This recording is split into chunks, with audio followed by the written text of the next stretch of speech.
Hello guys, I am back to YouTube channel. आज हम लोग पढ़ेंगे केमिस्ट्री का पहला चैप्टर, 10th क्लास का केमिस्ट्री का पहला चैप्टर पढ़ेंगे, रासायनिक अभिक्रिया उसके समीकरण। तो रासायनिक अभिक्रिया और उसके समीकरण में पहले आप जान लीजिए रासायनिक अभिक्रिया क्या है। तो रासायनिक अभिक्रिया को हम लोग इंग्लिश में कहते हैं केमिकल रिएक्शन। केमिकल रिएक्शन कहते हैं, केमिकल रिएक्शन।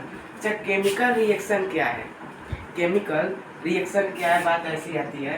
तो केमिकल रिएक्शन देखिए, ऐसे ऐसे ऐसे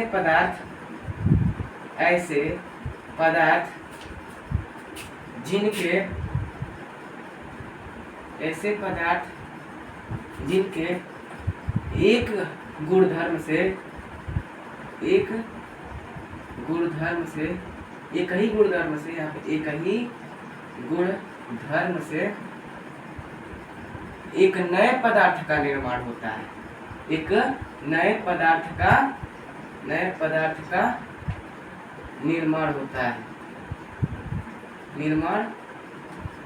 होता है। उसे क्या कहते हैं? उसे कहते हैं हम लोग रासायनिक अभिक्रिया। रासायनिक अभिक्रिया अर्थात केमिकल रिएक्शन अभिक्रिया कहते हैं ना। रासायनिक अभिक्रिया कहते हैं। अच्छा, रासायनिक अभिक्रिया में दो प्रकार के आएंगे आपको। जैसे मान लीजिए रासायनिक अभिक्रिया कोई लिख रहा है तो उसमें आपको पूछा जाएगा, एक आता है प्रोडक्ट और एक आता है रिएक्टेंटस होता है। इसे कहते हैं अभिकारक और उत्पाद। तो अभिकारक और उत्पाद का मतलब क्या है, इसके लिए हम आपको बताना चाहते हैं। जैसे मान लीजिए, इसका पहले एक एग्जाम्पल देख लीजिए, इसके बाद आपको जस्ट बाय पढ़ाएंगे।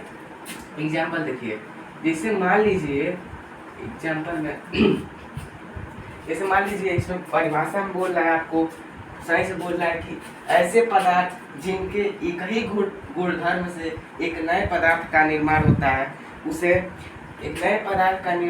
है, उसे रासायनिक अभिक्रिया कहते हैं। कह रहा है ना, तो देखो Mg मतलब क्या? Mg एक रिबन का नाम है। Mg एक रिबन है। रिबन अर्थात एक Mg मतलब मैग्नीशियम, रिबन है Mg प्लस O2। अभिक्रिया करके क्या बनाएगा? अभिक्रिया करके बनाएगा आपका Mg,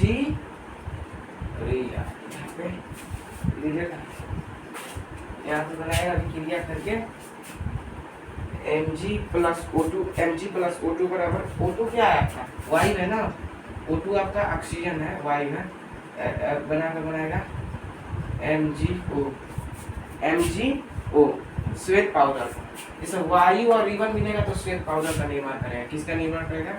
श्वेत पाउडर का निर्माण करेगा।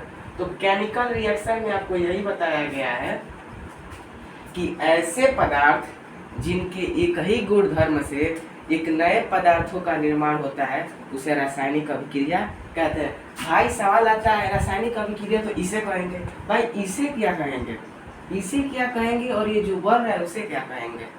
अरे जो दो मिलकर रासायनिक अभिक्रिया में दो भाग लिए और ये जो इसके फलस्वरूप उत्पन्न हो, इसे क्या कहेंगे? तो इसी को दोस्तों कहेंगे, इसको कहेंगे अभिकारक और इसको कहेंगे उत्पाद। तो अभिकारक और उत्पाद के बारे में आपको बताना चाहते हैं। चलिए इसे इरेज करते हैं।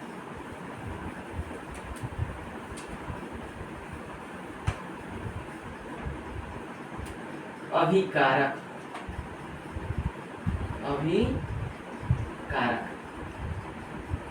देखो, अभिकारक ऐसे पदार्थ जो रासायनिक अभिक्रिया अभिक्रिया में भाग लेते हैं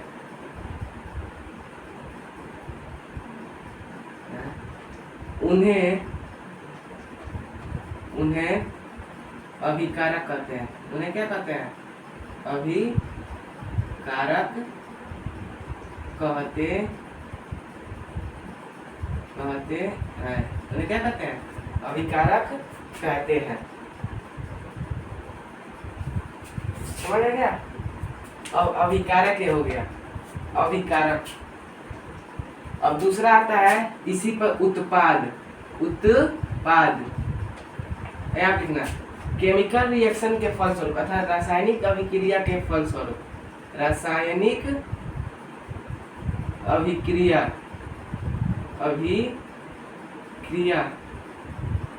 के फलस्वरूप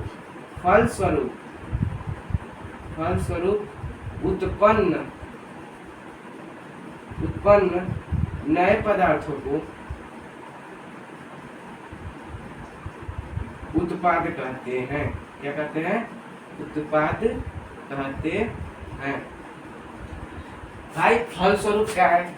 फलस्वरूप जिनके मदद से होता है, जिनके मदद से होता है। जैसे मान लीजिए रासायनिक अभिक्रिया में जो भाग लेंगे, जिस मान लो C+O2 मिल गया तो बन गया CO2, बनेगा ना। तो ये जो होगा आपका अभिकारक होगा और ये जो होगा आपका उत्पाद होगा।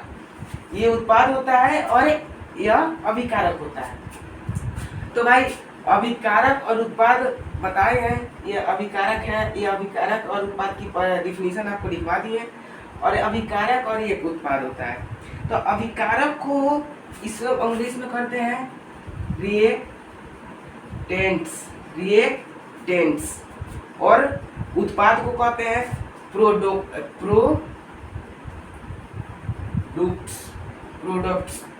कहते हैं, प्रोडक्ट्स ना, प्रोडक्ट्स। अरे बोलते हैं ना इस प्रोडक्ट्स का क्या बोलते हैं, इस प्रोडक्ट्स का मतलब वो दवा लीजिए, चाहे इस प्रोडक्ट्स का कंपनी का जो वो वस्तु आता है जो लिया जाता है, इस प्रोडक्ट्स का यह मतलब काम कीजिए, इस प्रोडक्ट पर मतलब यह काम कीजिए, वही जो कंपनी का वही प्रोडक्ट्स नहीं है, यहाँ पे उत्पाद का प्रोडक्ट्स बताया है ना। अब हो गया, यहाँ पे जानते हैं ना, यहाँ पे हो गया प्रोडक्ट्स। इतना समझ में आ रहा है ना? रासायनिक अभिक्रिया में मतलब ये इतना समझ में आ रहा है, इजीली समझ में आ रहा है ना, कोई दिक्कत तो नहीं होगी। अब चलते हैं इसके अगले टॉपिक पर।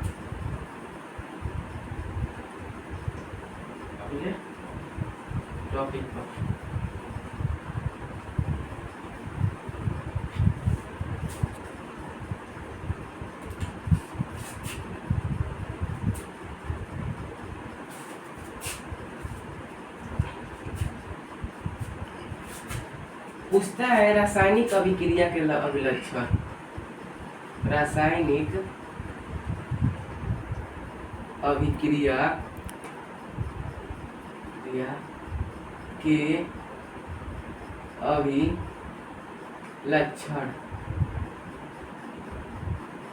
भाई रासायनिक अभिक्रिया के अभिलक्षण ये निम्न 4 या 5 के बराबर होता है। पहला 4 या 5 के भागों में बटा होता है। पहला में चेक मान लीजिए 5 के बारे में, जैसे गैस का निकलना होता है, जैसे गैस का निकलना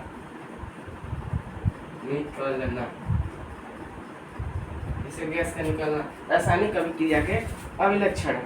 कुछ रासायनिक अभिक्रिया गैस के निकलने से अभिलक्षित होती है, कुछ रासायनिक अभिक्रिया गैस के निकलने से अभिलक्षित होती है, इसी में बताया है। दूसरा बताता है, दूसरा टॉपिक क्या है? दूसरा टॉपिक बताया गया आपको कि कुछ रासायनिक अभिक्रिया गैस के निकलने से होती है और कुछ अवक्षेपण का बनना। दूसरा है अवक्षेपण का बनना।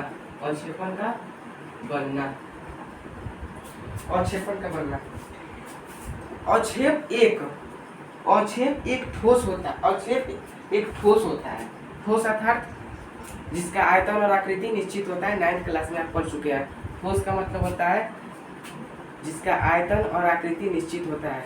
इसे मान लीजिए टेबल, फैन, चेयर इत्यादि वस्तुएं ठोस में जो पाई जाती हैं। और ये रासायनिक अभिक्रिया के दौरान पृथक मतलब विलयन करके पृथक होता है। रासायनिक अभिक्रिया के दौरान विलयन में घुलकर यह पृथक होता है ना, और इसी से वह अभिलक्षित होता है। रासायनिक अभिक्रिया के दौरान यह इसी से अभिलक्षित होता है और छेद के माध्यम से अभिलक्षित होता है। और देखिए तीसरा टॉपिक इस बुक में दिया है आपके, यह रंग में परिवर्तित होना। रंग में परिवर्तित होना, रंग में परिवर्तित होना, भाई रंग में परिवर्तित होना। कुछ रासायनिक अभिक्रिया रंगों में परिवर्तित होकर अभिलक्षित होती हैं। कुछ रासायनिक अभिक्रिया रंगों में परिवर्तित होकर अभिलक्षित होती हैं।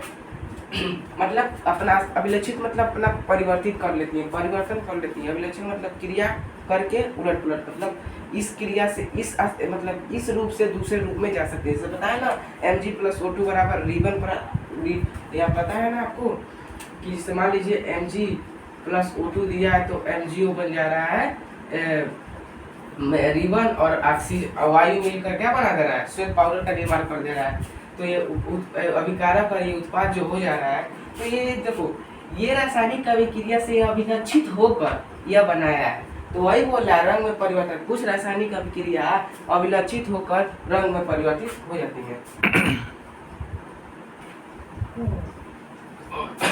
चौथा क्या दिया आपको? चौथा दिया है ताप में परिवर्तन। ये दिया है ताप में परिवर्तन होना।